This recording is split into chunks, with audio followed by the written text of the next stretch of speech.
एक talented celebrity manager SSR की manager होने के साथ साथ ऐश्वर्या राय के साथ भी फिल्म जज्बा के टाइम पर काम कर चुकी है। टैलेंट मैनेजर सुशांत से पहले वो वरुण धवन के लिए भी काम कर चुकी है, दिशा सालियान, जिनकी डेथ 8 जून 2020 को हो गई थी। दिशा सालियान की संदिग्ध हालत में मौत हो गई है और उसके 6 दिन बाद 14 जून 2020 को सुपर हिट स्टार एसएसआर की भी डेथ हो गई थी। सुशांत सिंह राजपूत ने अपने घर में आत्महत्या कर ली है। सुशांत सिंह राजपूत की मौत ने पूरे देश को हिलाकर रख दिया था। दोनों डेथ्स में कुछ दिनों का ही गैप था, बट क्या ये गैप दुर्घटना है या फिर एक रची गई साजिश? 5 साल बाद 2025 में आज भी इस केस को लेकर जस्टिस की मांग उठ रही है। Disha Salian, father Satish Salian, has made an explosive claim of FIR against Shiv Sena UBT leader Aditya Thackeray and others. He says that his daughter did not die by suicide but was killed. वहीं दूसरी तरफ CBI की report के बाद ये भी clear हो गया है कि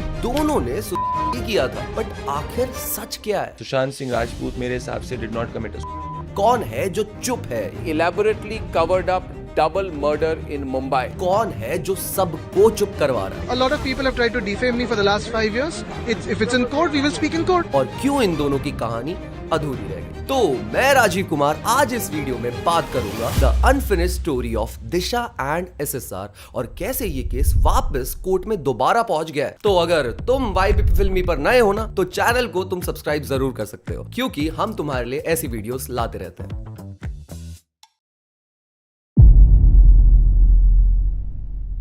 मुंबई पुलिस के अकॉर्डिंग 8 जून 2020 की रात को दिशा अपने कुछ दोस्तों और फियांसे रोहन रॉय के साथ ना मलाड की एक बिल्डिंग में 14th फ्लोर पे पार्टी कर रही थी। उस पार्टी में दिशा ने शराब पी रखी थी, वो डिप्रेस थी और कुछ देर बाद उसने नशे में अपने आप को कमरे में ही लॉक कर दिया। मगर जब उसके दोस्तों ने उसे देखा ना, तो उन्हें पता चला कि दिशा बालकनी से कूद के साइड कर चुकी है। इसकी न्यूज बाहर आने के बाद ना रिपब्लिक टीवी, टाइम्स नाउ जैसे कई न्यूज चैनल्स ने बिना फैक्चुअल एक्यूरेसी के अलग अलग खुलासे करने स्टार्ट कर दिए थे। उसकी पे तो भाई मीडिया ट्रायल्स होने लग गए थे और मीडिया ने को मर्डर तक बताना शुरू कर दिया था। अब इसके बाद 17 जून को जस्टिस फॉर एसएसआर नाम से ना सोशल मीडिया कैंपेन स्टार्ट हो गई। एक self proclaimed activist Prashant Kumar ने इस कैंपेन को शुरू किया था और प्रशांत ने बताया कि 8 जून 2020 को ना सूरज पांचोली ने दिशा को फोन करके एक पार्टी में बुलाया। पार्टी में जाने से पहले दिशा और सूरज में ना किसी बात को लेकर अनबन भी थी, बट फिर भी दिशा सूरज के बुलाने पर 8 बजे पार्टी में पहुंच गई। पार्टी में सूरज पांचोली के साथ साथ सिद्धार्थ पिठानी, अरबाज खान, आदित्य ठाकरे और रिया चक्रवर्ती का भाई शौविक चक्रवर्ती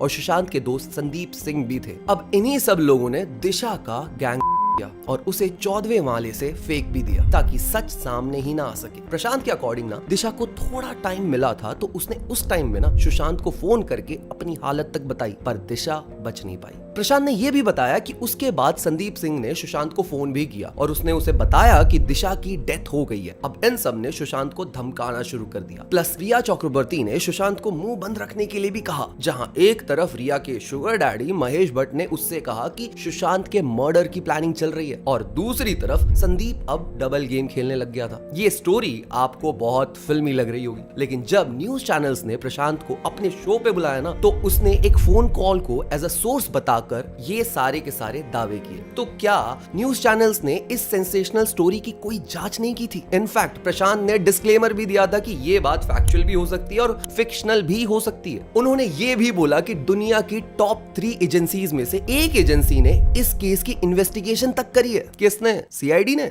उसके बाद रिपब्लिक टीवी ने #Sushant covers up, mega sting और Arnab return with new sources जैसे टैग्स लगा के शोज भी किए ताकि सच सबके सामने आ जाए। प्लस प्रशांत ने यह भी बताया कि दिशा की मौत के बाद ना सुशांत थोड़ा बदला हुआ था, कुछ परेशान भी था, उसे अपनी जान खतरे में लगने लग गई। उसके पास सबूत भी थे। दिशा के साथ जो कुछ हुआ वो उसे प्रेस कॉन्फ्रेंस करके बाहर लाने भी वाला था, पर 6 दिन बाद मुंबई पुलिस को सुशांत की बॉडी उन्हीं के फ्लैट में मिली और मुंबई पुलिस ने दिशा के केस को 8 महीने इन्वेस्टिगेट करके फरवरी 2021 में एक्सीडेंटल डेथ घोषित कर दिया। इनफैक्ट पोस्टमार्टम में जबरदस्ती, बोन ब्रेक और इवन उसकी बॉडी पे किसी भी आदमी का डीएनए नहीं मिला। Even CCTV footage, call recording और कई गवाहों से बात करने पर मालूम चला कि 8 जून को दिशा अपने मंगेतर और दोस्तों के साथ थी, ना कि किसी पार्टी में थी। प्रशांत ने मीडिया में बिना प्रूफ मर्डर की कॉन्स्पिरेसी चलाई जो गलत साबित भी हो गई। साथ ही मिनिस्टर नितेश राणा और नारायण राणे ने भी दिशा की मौत को मर्डर बताया है। एमवीए गवर्नमेंट पे सच छुपाने के आरोप तक लगे हैं, लेकिन किसी को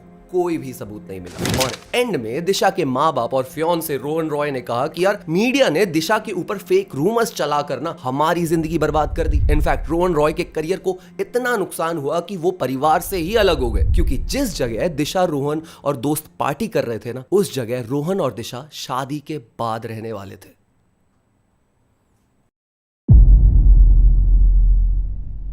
according to an official statement 14 June को रात 12 बजे के बाद ना सुशांत ने रिया चक्रवर्ती और टीवी एक्टर महेश शेट्टी को ना फोन किया था। किसी ने भी उनका फोन नहीं उठाया। उसके बाद वो सुबह सुबह मेंटल डिसऑर्डर और बाइपोलर डिसऑर्डर और पेनलेस डेथ के बारे में गूगल पर सर्च करते हैं। फिर सुबह 9 बजे वो अपनी बहन से फोन पर बात करते हैं। फिर 1 घंटे के बाद एक ग्लास जूस और कुछ टैबलेट्स लेके वो सो जाते हैं। अराउंड 11:30 उनका कुक डोर पे ना नॉक करता है, पर सुशांत दरवाजा नहीं खोलते। तब चिक मेकर को बुलाया जाता है। जब वो आकर दरवाजा खोलता है ना, खोलते ही पता चलता है कि सुशांत पंखे से लटके हुए हैं। तो सुशांत के फ्रेंड्स उसकी बहन और पुलिस को बुलाते हैं। अब सोचने वाली बात यह है कि ना दिशा ने कोई छोड़ा और ना ही सुशांत ने कोई छोड़ा। आम जनता को जितना दिशा सालियान की मौत के बारे में कम पता था ना, वहीं सुशांत की मौत की खबर ना पूरे देश में आग की तरह फैल गई थी। पब्लिक और कई सेलिब्रिटीज को तो विश्वास तक नहीं हो रहा था कि सुशांत कर सकता है। उसी ने तो छिछोरे फिल्म में ना करने का मैसेज दिया था। इनफैक्ट उनकी बहन नीतू सिंह भी बोली कि वो दिशा की डेथ के बाद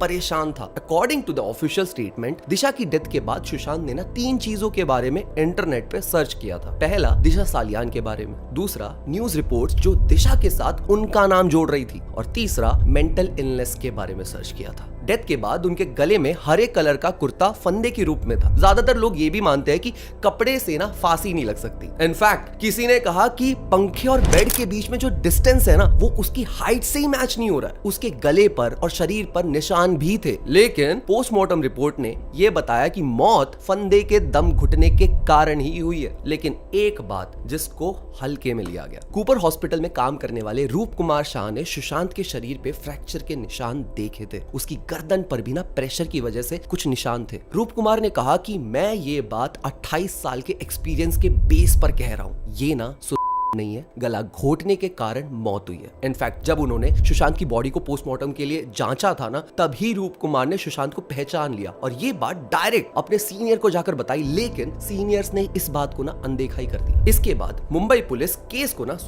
मानते हुए इन्वेस्टिगेट करने लग गई। पुलिस ने रिया, सिद्धार्थ, फैमिली मेंबर्स, क्लोज रहने वाले समेत कई लोगों से ना पूछताछ करी। पटना में भी सुशांत के फादर ने एफआईआर लिखवा दी कि रिया ने सुशांत को के लिए ना उकसाया है, बिकॉज सुशांत के फादर को मुंबई पुलिस पर अब बिल्कुल भी भरोसा नहीं था। उन्होंने ये तक कहा कि रिया ने ना सुशांत के पैसे हड़प लिए और ड्रग सब्सटेंसेस में उसे धकेलने में रिया का ही हाथ है। फिर बिहार पुलिस इस केस को ना इन्वेस्टिगेट करने लग गई, तो बिहार पुलिस को इन्वेस्टिगेशन करने से ही रोक दिया। लगभग हर न्यूज चैनल ने इस मर्डर की कॉन्स्पिरेसी को क्लेम किया। किसी ने भी रेस्पॉन्सिबल जर्नलिज्म की लाइन मेंटेन ही नहीं रखी। रिपब्लिक से लेकर टाइम्स नाउ ने रिया और इंडस्ट्री पर बिना प्रूफ एलिगेशन लगा दिए, जिसकी वजह से सब तरफ यही थ्योरी चल रही थी कि इंडस्ट्री ने सुशांत के करियर को बर्बाद कर दिया। जहां उनकी लास्ट मूवी ड्राइव धर्मा प्रोडक्शंस के बैनर के अंडर बनी थी, जिसके सुपर फ्लॉप होने की वजह से ना उन्होंने किया। इनफैक्ट एसएसआर केस को बॉलीवुड के ड्रग कनेक्शन, नेपोटिज्म और अंडरवर्ल्ड से ही जोड़ दिया। कहा गया कि सुशांत इंडस्ट्री के पावरफुल लोगों के टारगेट पे थे, क्योंकि सुशांत सक्सेसफुल हो रहे थे। उसे नेक्स्ट एसआरके कहा गया। उसने आउटसाइडर होते हुए बहुत कम टाइम में अपने आप को एस्टैब्लिश कर लिया। लेकिन मुंबई पुलिस के लो एफर्ट इन्वेस्टिगेशन देखकर अगस्त 2020 में सीबीआई ने इस केस को ना अपने हाथ में ले लिया। लेकिन सीबीआई भी काफी टाइम तक कंक्लूजन पे पहुंच नहीं पाई थी। पैसों की हेराफेरी जानने के लिए ईडी तक को बुलाया गया। केस के ड्रग नेक्सस की जांच करने के लिए एनसीबी को भी बुलाया गया। रिया चक्रवर्ती और उनके भाई शौविक चक्रवर्ती को अरेस्ट तक किया गया और कुछ महीनों में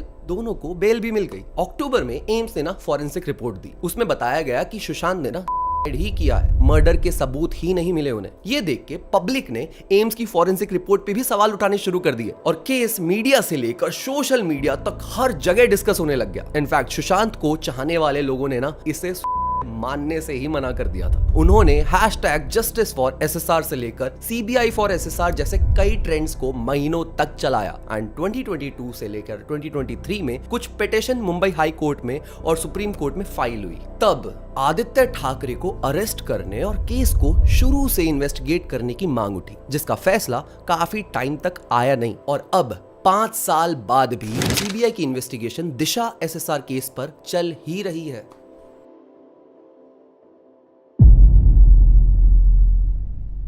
जुलाई 2020 में सुशांत के फादर के सिंह ने पटना में रिया के खिलाफ FIR दर्ज करवाई, जिसमें रिया के भाई शौविक, पापा और मम्मी तीनों का नाम था। FIR में आरोप था कि रिया ने सुशांत को उकसाया, मेंटली हरास किया और 15 करोड़ तक का हेर फेर कर दिया। जुलाई 2020 में रिया ने इस FIR को पटना से मुंबई ट्रांसफर करने की डिमांड कर दी थी। तब देवेंद्र फडणवीस ऑपोजिशन में थे और उन्होंने CBI और ED की डिमांड करी थी। तब बिहार के CM नीतीश कुमार ने सेंट्रल गवर्नमेंट से रिक्वेस्ट करके इस केस को CBI को दे दिया और तब नारायण राणे, मेंबर ऑफ लोकसभा, ने भी ये क्लेम किया कि सुशांत और दिशा दोनों का मर्डर हुआ है। अगस्त 2020 में पब्लिक प्रेशर के बाद सुप्रीम कोर्ट ने CBI को इन्वेस्टिगेशन का ऑर्डर दे दिया और उसी महीने एम्स एक्सपर्ट्स ने DNA और ऑटोप्सी करके CBI को बताया कि सुशांत की डेथ से ही हुई है, जिससे रिया को अब राहत की सांस मिली। लेकिन फिर NCB ने रिया को गांजा के सप्लाई करने के आरोप में अरेस्ट कर लिया, जिस पे ऑलमोस्ट 1 महीने बाद बॉम्बे हाई कोर्ट ने रिया को बेल भी दे दी। बाद में रिया ने बांद्रा पुलिस स्टेशन में सुशांत की बहन प्रियंका एंड सुशांत के डॉक्टर पे सुशांत को गलत दवाइयां देने के आरोप में FIR दर्ज करवाई, जिस पे प्रियंका बोली कि ये बस हमारे फादर की FIR का काउंटर अटैक है, इस एलिगेशन का कोई भी बेस नहीं है। बट देन फरवरी 2021 में बॉम्बे हाई कोर्ट का फैसला आ गया। कोर्ट ने प्रियंका के अगेंस्ट FIR कंफर्म कर दी। बट जब सुशांत कर रहा था तब कूपर हॉस्पिटल के ऑटोप्सी वर्कर रूप कुमार शाह ने सुशांत की बॉडी पे गले, घुटने और मुक्का मारने के निशान देखे थे, पर उनकी बात ऑफिशियल रिपोर्ट के खिलाफ थी तो उस पे कोई एक्शन नहीं लिया गया। सितंबर 2023 में राशिद खान पठान, जो कि supreme court and high court litigants association के प्रेसिडेंट हैं, उन्होंने बॉम्बे हाई कोर्ट में PIL डाली कि आदित्य ठाकरे को अरेस्ट करके इंटेरोगेट करने के लिए रखा जाए। ही एलिजिडली सेड कि सुशांत का मर्डर हुआ है एंड आदित्य ठाकरे मर्डर में इन्वॉल्व है। इवन दिशा की लोकेशन पर उनका मोबाइल डेटा का नेटवर्क भी था, जिस बारे में आदित्य ठाकरे 2023 में नॉट गिल्टी प्रूफ हो गए और उन्होंने बोला कि ये एलिगेशंस पॉलिटिकल कॉन्स्पिरेसी हैं। अब के 3 साल बाद दिसंबर 2023 में महाराष्ट्र गवर्नमेंट ने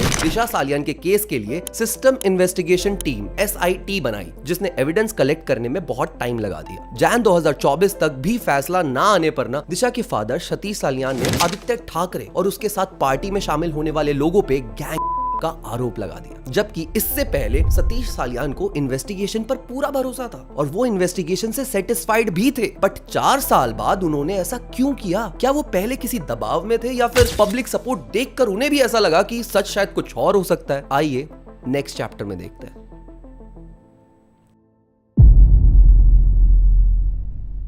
अब मार्च 2025 में सतीश सालियान ने मुंबई पुलिस के एक्सीडेंटल डेथ रिपोर्ट को चैलेंज कर दिया एंड आरोप लगाया कि दिशा का मर्डर हुआ है और उसका गैंग तक हुआ है। उन्होंने कोर्ट में पिटीशन दर्ज की है। पहले वो कुछ कह नहीं पाए क्योंकि उन पे पॉलिटिकल प्रेशर था। अब उन्होंने CBI की जांच की मांग करते हुए कहा कि पोस्टमार्टम में 50 घंटे से ज्यादा देरी हुई है और सारे के सारे सबूत मिटा दिए गए हैं। एडवोकेट नीलेश ओझा, जो सतीश सालियान के वकील हैं, उन्होंने राशिद खान की 2023 की PIL से इस डिमांड को जोड़ने की रिक्वेस्ट तक करी है। नीलेश ने ये तक कहा कि उन्हें मुंबई पुलिस की इन्वॉल्वमेंट चाहिए ही नहीं। अगर गवर्नमेंट चाहे तो वो यूपी पुलिस या दिल्ली पुलिस की मदद ले सकती है।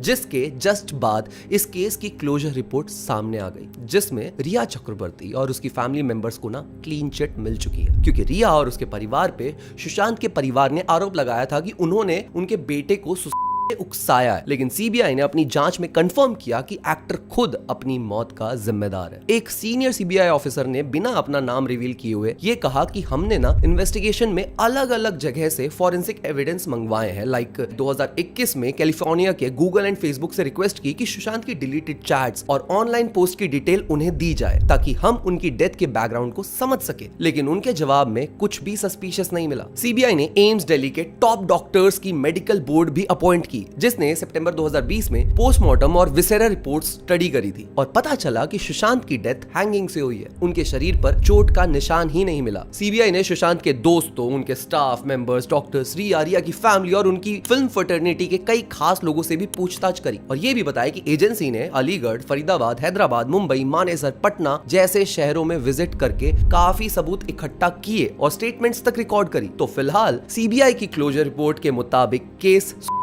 का ही है। अब कोर्ट डिसाइड करेगा कि इस केस को बंद करें या फिर इन्वेस्टिगेशन कंटिन्यू रखें।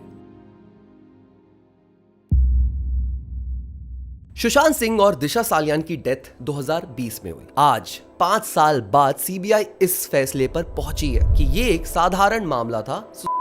दूसरी बात, रिया चक्रवर्ती और उनके परिवार में किसी भी इंसान का कोई दोष नहीं है। तो फिर ये मुद्दा इतना बड़ा बना क्यों? क्या सुशांत सिंह राजपूत का बैकग्राउंड बिहार से था इसीलिए, या फिर सुशांत टीवी बैकग्राउंड से बॉलीवुड स्टार बन गए इसीलिए? क्या सरकार ने मीडिया और समीर वानखड़े को इस्तेमाल करके इस केस को गुमराह किया? इन्होंने इस केस में एक खास रोल निभाया है क्योंकि आज सीबीआई वही कह रही है कि ये दोनों केस के ही हैं। इवन कई न्यूज चैनल्स ने कोरोना में माइग्रेंट्स की कवरेज नहीं की। किसान आंदोलन, हाथरस केस, स्टूडेंट के प्रोटेस्ट को कभी भी इतना कवर नहीं किया गया जितना एसएसआर केस को उछाला गया है मीडिया में। जस्ट बिकॉज सेंट्रल गवर्नमेंट से आप बात नहीं कर सकते हैं। न्यूज चैनल्स वही कहते हैं जिसकी उन्हें स्क्रिप्ट्स मिलती हैं। बिहार में चुनाव होने वाले थे, कोरोना के बीच में सुशांत का मामला आ गया एकदम से। इसका सिर्फ इसलिए तमाशा बना क्योंकि बिहार चुनाव से उन्हें फायदा हो पाया, क्योंकि सुशांत सिंह बिहार से बिलोंग करते हैं। और अब 2025 में इस केस को इसीलिए दोबारा उछाला जा रहा है क्योंकि Bihar legislative assembly elections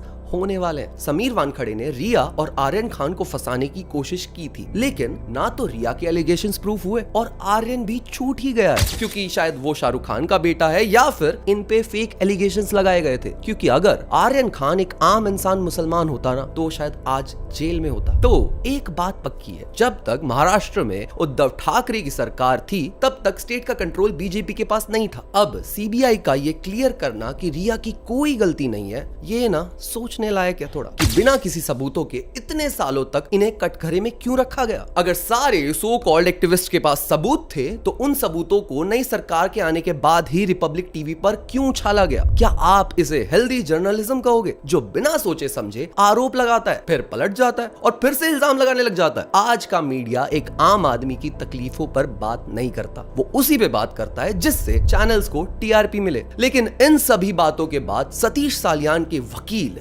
Nilesh ओझा ने जो बात करी है ना, वो सोचने लायक है। वो सारे पॉइंट्स इस केस की सीरियसनेस और रियलिटी को एक्सपोज करते हैं। पॉइंट नंबर 1, सतीश सालियान के वकील बोले, अगर कोई पुलिस ऑफिसर खुद ही एक्यूज्ड हो तो केस के न्याय की क्या ही उम्मीद की जा सकती है। इनका कहना है कि सबसे बड़े आरोपी दिशा और सुशांत का मर्डर प्लानिंग के साथ हुआ है और इस केस को कवर अप करने में परमवीर सिंह, उद्धव ठाकरे और सचिन वजे जैसे लोगों की इन्वॉल्व होने के आरोप लगाए गए हैं। और मुख्य आरोपी आदित्य ठाकरे, डीनो मोरिया, सूरज पांचोली और ठाकरे के बॉडीगार्ड्स हैं। इन पे मेजरली गैंग, मर्डर, कॉन्स्पिरेसी बनाने, सबूत मिटाने जैसी कई आईपीसी की धाराएं लगी हैं। पॉइंट नंबर 2, जो लोग ये दावा कर रहे हैं कि 5 साल बाद दिशा के पिता क्यों जाग गए, उन्होंने बोला कि 5 साल बाद इसीलिए जागे क्योंकि सतीश सालियान ने दिसंबर 2023 में एसआईटी को स्टेटमेंट दी थी। उसी के आधार पर आज ये केस वापस रीओपन हुआ है। पॉइंट नंबर 3, दिशा के फादर सतीश सालियान पे साइकोलॉजिकल प्रेशर बनाया गया। इतना परेशान किया गया कि 1 महीने तक ये मुंबई छोड़कर अहमदाबाद रोहन रॉय के घर पर जाके रहने लग गए, जो कि उस टाइम दिशा सालियान के फियांसे थे। किशोरी पेडनेकर, मुंबई मेयर ने उन्हें चुप रहने को प्रेशराइज तक किया, ये कहकर कि आपकी बेटी हमारी बेटी और आपकी बेटी पे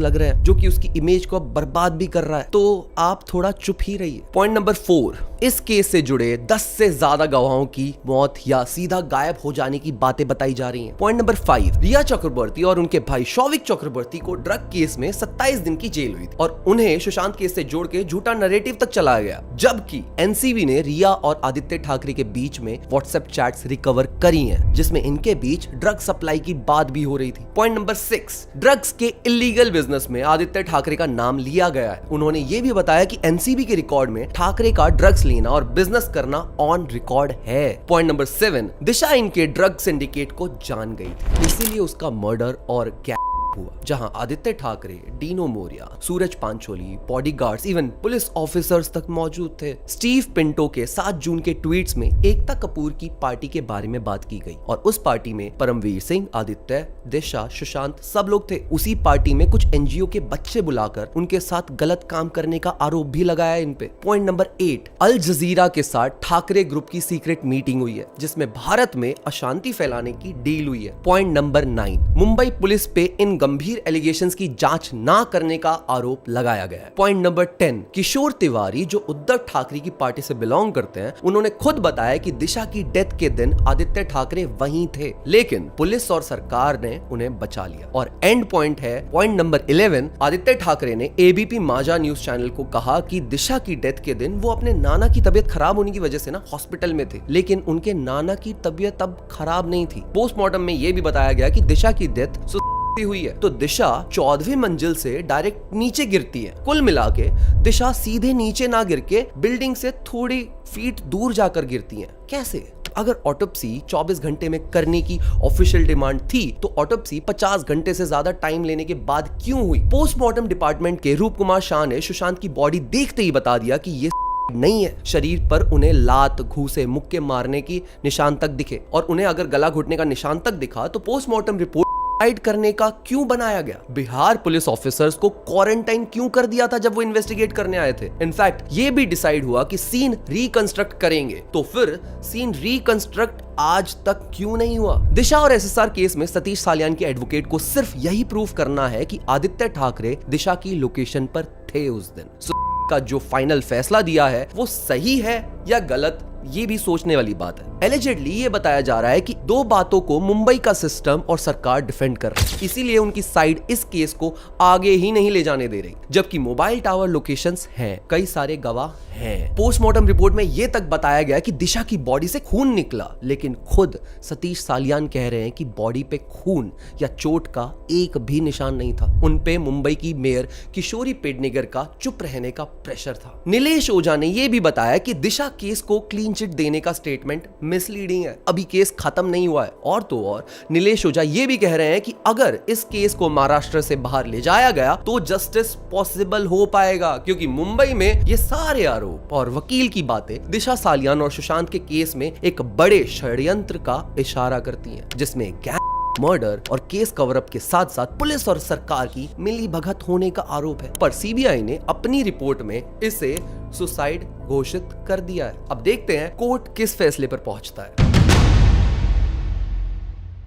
तो तुम्हारी क्या ओपिनियन है दिशा एसएसआर के केस को लेकर? हमें नीचे कमेंट सेक्शन में जरूर बताना, और वीडियो ज्यादा लोगों तक पहुंचे तो एंगेजमेंट के लिए इस वीडियो को लाइक जरूर कर देना। तुम अगर YBP फिल्मी पर नए हो तो चैनल को सब्सक्राइब जरूर करना। हम इंस्टाग्राम पर भी हैं तो तुम हमें वहां पर भी फॉलो कर सकते हो। हम मिलते हैं गाइस अगली ऐसी किसी वीडियो में, तब तक के लिए ओके बाय।